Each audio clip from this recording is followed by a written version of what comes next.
അങ്ങനെ നമ്മുടെ YouTube family 1000 subscribers ആയിരിക്കുകയാണ്. എനിക്ക് എന്താ പറയണ്ടേ എന്നറിയില്ല. കൂടെ നിന്ന് സപ്പോർട്ട് ചെയ്ത ഓരോ ആൾക്കും ഒരുപാട് നന്ദി. നീണ്ട ഇടവേളയ്ക്ക് ശേഷം ഞാൻ വീണ്ടും എല്ലാം റീസ്റ്റാർട്ട് ചെയ്ത് വന്നപ്പോൾ ഇങ്ങനൊരു സപ്പോർട്ട് ഉണ്ടാവുമെന്ന് ഞാൻ ഒരിക്കലും പ്രതീക്ഷിച്ചില്ല. യൂട്യൂബ് ചാനൽ നിർത്തി എല്ലാം ഡിലീറ്റ് ചെയ്ത് കളഞ്ഞു എന്ന് പറഞ്ഞപ്പോൾ എന്നെ ഒരുപാട് വഴക്ക് പറഞ്ഞ എൻ്റെ ഡിയറസ്റ്റ് ഫ്രണ്ടിനെ ഈ ഒരു നിമിഷത്തിൽ ഞാൻ ഓർക്കുകയാണ്. അവളുടെ വാക്കുകളിൽ റിഗ്രറ്റ് അടിച്ചാണ് ഡിലീറ്റ് ചെയ്ത യൂട്യൂബ് ചാനൽ ഞാൻ വീണ്ടും റിക്കവറി ചെയ്തെടുത്തത്. അന്നത് റിക്കവറി ചെയ്തെടുത്തില്ല എന്നെങ്കിൽ ഇന്നത്തെ ഈ ഒരു നിമിഷം എൻ്റെ ലൈഫിൽ തന്നെ ഉണ്ടാവുമായിരുന്നില്ല. ഇതിപ്പം 1000 സബ്സ്ക്രൈബേഴ്സ് ആയതിനാണോ ഇത്രയൊക്കെ സംസാരം എന്ന് ചിന്തിക്കുന്നവരോടാണ്.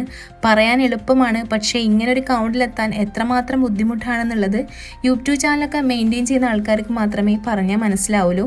എന്തായാലും അടുത്ത മാസം ജൂൺ 24 എൻ്റെ യൂട്യൂബ് ജേർണി സ്റ്റാർട്ടായിട്ട് ഒരു വർഷമാവാണ്. അതിന് മുമ്പേ തന്നെ ഇങ്ങനെ 1000 സബ്സ്ക്രൈബേഴ്സ് ആയതിൽ എനിക്ക് ഒരുപാട് സന്തോഷമുണ്ട്. കൂടെ നിന്ന് സപ്പോർട്ട് ചെയ്ത 1-2 സുഹൃത്തുക്കളെയും കൂടെ ഞാൻ ഈ നിമിഷത്തിൽ ഓർക്കുകയാണ്.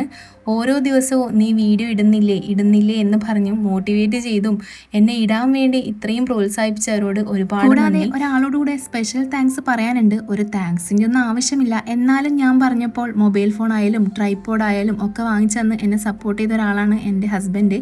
ആൾക്ക് ഇത്തരം വീഡിയോ ക്രിയേഷൻ ഒന്നും വലിയ താല്പര്യമില്ല, എന്നാലും എൻ്റെ താല്പര്യങ്ങൾക്കനുസരിച്ച് എൻ്റെ കൂടെ നിൽക്കുകയും എനിക്ക് റെസ്ട്രിക്ഷൻസ് ഒന്നും വെക്കാത്ത ഒരാളാണല്ലോ. അതുകൊണ്ട് തന്നെ ഈ നിമിഷത്തിൽ ഞാൻ ഓർക്കാണ്. അപ്പോൾ നമ്മുടെ ഇന്നത്തെ വിശേഷം ഇത്രയൊക്കെ തന്നെയാണ്.